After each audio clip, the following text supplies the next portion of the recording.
Hey there guys, so guess what? I'm sick.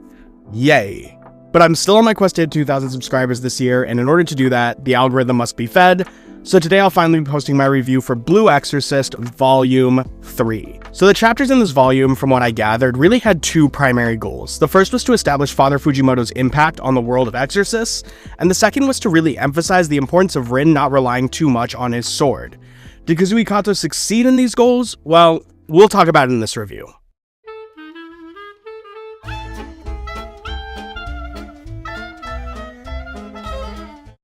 So Blue Exorcist has kind of turned into the series I pick up when I want to read something quick, but I feel confident it will be entertaining, and honestly, I think that is praise in itself. Like, my ADHD has recently felt like out of control, and reading anything for too long has been a problem, which is why there's been this lack of book reviews lately, but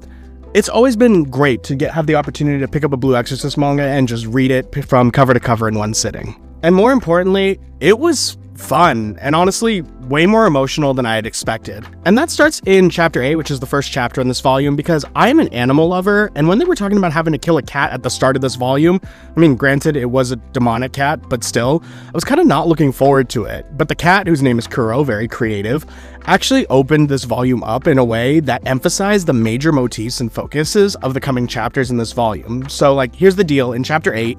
we get to see the Exorcist org chart, basically, which is like a ranking system. And firstly, there are a lot of levels, and I do wonder if over the story, we're going to see like Rin climb all of those, or if it's after just like certain events, he's just going to jump from one level to the other. But basically, the major bit of information we get from this, aside from learning that Yukio's rank,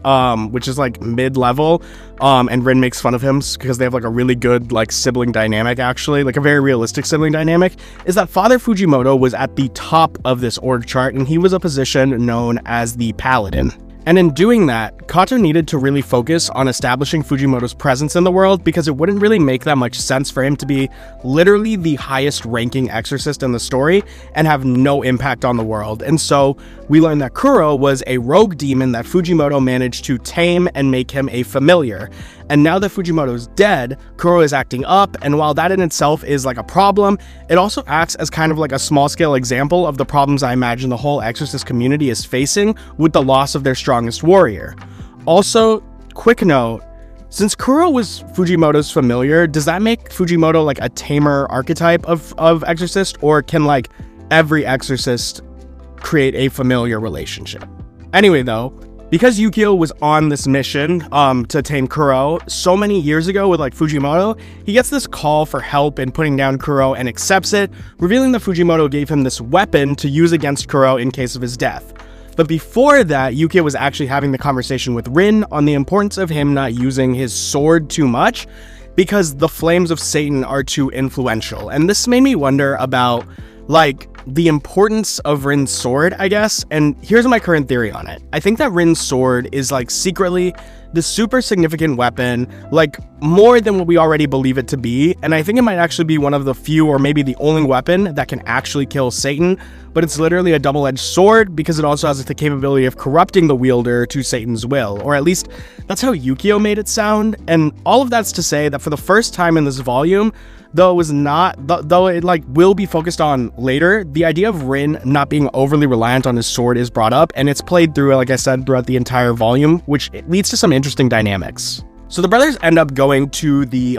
scene where Kuro is, and the cat is a problem because it is handling a lot of exorcists, even when slowed by sedatives. And actually, during this section, Yukio brings up that they have to kill Kuro because nobody at True Cross would be able to tame it, which to me seems a little bit crazy. And I don't know if he meant that in terms of like who was locally available at the school or in the whole network, which we later learn exists. The school I can accept, but the whole network not having a tamer strong enough to like tame Kuro is kind of ridiculous. Before Yukio commits to killing Kuro though, which does kind of speak to his extreme practicality, we see another one of Rin's powers on display, being that he can telepathically speak with demons. And guys, the scene that follows next was like so heartfelt for so many reasons. One is that we see how much of an influence that Fujimoto had on Rin as they both approach Kuro the same exact way. And the second is that even though we've seen Rin like angry and vengeful regarding the fate of Fujimoto, I think this is the first time he admits to anyone that Fujimoto's death makes him sad. And I love that it's to this misfit demon that he confesses to, and how his ability to empathize with the demon that everyone else thought needed to be killed led to a peaceful resolution of the conflict. Again, I don't think that Blue Exorcist has that many groundbreaking themes or like writing quality, but just because it isn't innovative doesn't mean it isn't effective. And the flashback of learning that Yukio misunderstood Fujimoto and that he never intended on killing Kuro, giving Yukio like catnip wine instead of a grenade like what Yukio thought it was just an excellent way of showing just how much more in sync Fujimoto was to a character like Rin rather than Yukio, and makes Rin's claim to be the paladin to honor Fujimoto's sacrifice for him later in the chapter all the more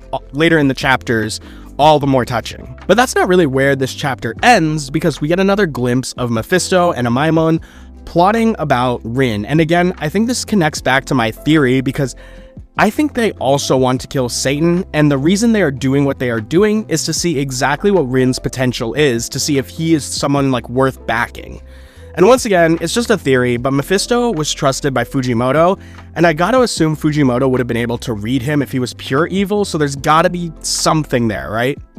Also, I thought about this when I was like writing the script for this video, and I wanted to put these thoughts in here before I forget them. And one is that I asked a question in my earlier review about the series, about like the unusefulness of like Arya-based exorcists, and this chapter showed me that they can be useful in team combat settings, especially by having all the main fighting force engage the target while the Arya searches for the demon's death verse. And two, I think that after reading this volume, if Kato does the thing where Fujimoto isn't really dead, or somehow he's actually this major villain that Rin has to like face later on,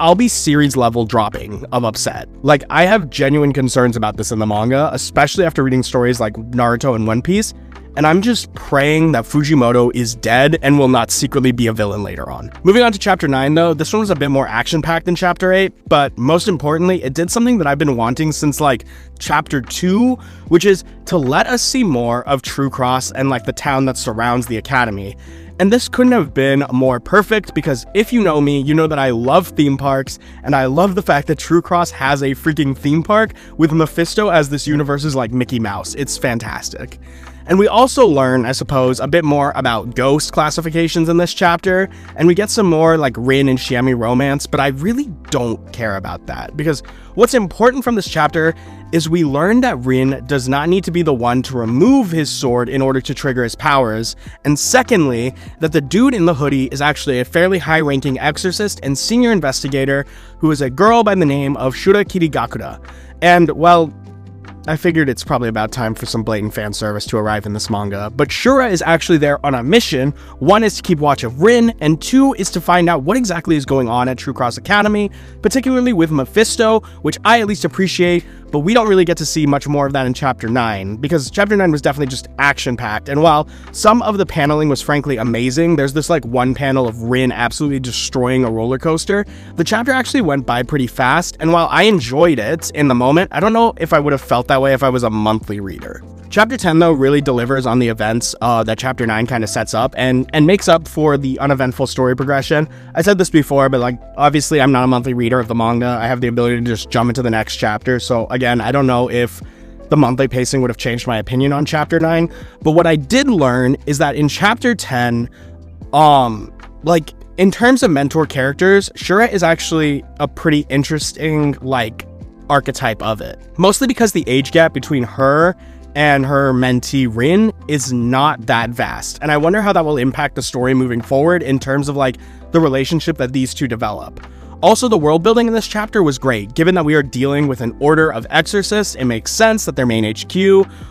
would be in the Vatican, and that True Cross Academy and the base underneath it is just like one branch of this larger organization to rid the world of demons. I really enjoyed that world building aspect. And yet, for as small as they make the Japanese branch seem, Fujimoto and his status are brought up a lot. And like I said up top, establishing Fujimoto's legitimacy in this world is a central aspect of this volume, and this chapter is where I feel that really comes through. Mostly through the relationship that once existed between Fujimoto and Shura, which I found to be an honestly pretty sad story at the start. But let me back up for 1 second, because it's important. Once Shura gets to the base in Japan, she instantly starts climbing my ladder of like favorite characters, because she does not beat around the bush with Mephisto at all and immediately calls him out. And here is where I struggle, because Mephisto essentially confirms that Rin is being taken in for the purposes of being a weapon against Satan, which means I no longer trust my own theory because I don't believe a word that comes out of Mephisto's mouth. Anyway though, we learn that when Shura was an orphan, Fujimoto took her in to train her until she was able to join the Exorcist order on her own, and from all of the context clues in this chapter, it's evident that she and Fujimoto had a relationship really similar to his relationships with Rin and Yukio, where he's like this father-like figure. But clearly, when Fujimoto realizes the situation that is Rin, he kind of dumps Shura off to go and raise the twin boys, and only comes back to her, like, to talk with her about, like, oh, in the event of my death, please look after Rin, which is met with, like, an understandable, like, initial bout of fury from Shura. The whole conversation actually, like, has this very big, like, stepsister, stepbrother family dynamic as a whole, like, with the whole he was my dad first thing at the start, but we don't really get to linger much on that because Shura reveals that the Vatican knows that something suspicious is going on at True Cross and was sent to eliminate the threat in Rin. And that fight, if nothing else, did a really good job of showing where Rin stacks up. Like, he is an X-Wire, an X-Wire with, like, incredible power that can learn to access incredible feats, but an X-Wire nonetheless. And Shura is a far higher ranking member and can basically toy with him effortlessly in combat. She also really places emphasis on the other main point of this volume, which is just how much of a hindrance Rin's sword can be to him, because he cannot seem to keep it from getting stolen, and in doing so, it essentially forces the demon energy out of him, even against his will. But honestly, the most important part is the almost confession of Rin's love for Fujimoto and Shura's realization that he didn't just leave Shura because he didn't care about her anymore, but because, like, when he came across her in her childhood, Rin and Yukio were these kids in more need, and just like he treated Shura, he raised the boys like his sons. And I'm actually really excited about what I imagine will be a sibling-like dynamic that will grow between particularly Shura and Rin, which honestly is the sibling relationship I'm probably more excited in seeing develop than the one between Yukio and Rin, which, like, it has its funny moments, but it's not really my favorite part of the story. I also think that the emotional punch that Kato was trying to land with Rin's statement of wanting to prove Fujimoto's sacrifice for him was worth it by promising Shura he'll become the next paladin landed really well. I am always a sucker for when a hero announces their goals, like every time Luffy states he's going to be the king of the pirates, or when Naruto used to state that he was going to become Hokage. It just hits, and this made me feel similarly. And I wonder if Rin is going to take this on as his primary goal and push the killing of Satan to the background. I mean, I know they're closely connected goals, but I'm wondering what he'll default to as his goals in times of crisis moving forward, because this goal, based on, like, honoring Fujimoto's sacrifice, just feels more wholesome and rewarding than a pathway of revenge, and I do genuinely want that for Rin. And on the near final page of this chapter, he does look extremely locked into this goal. But moving forward slightly, chapter 10 essentially ends